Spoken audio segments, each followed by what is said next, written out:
شو پادشاه جهان، به شاهی من شادمان مردمان. به بابل در آمد سپاهی ز من، رها کردم این سرزمین راز مرگ.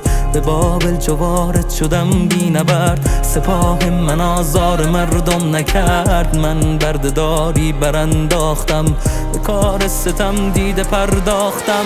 کسی را نباشد به کس برتری، برابر بود مسکر و لشکری. پرستش به فرمانم آزاد شد، معابد دگر بار آباد شد.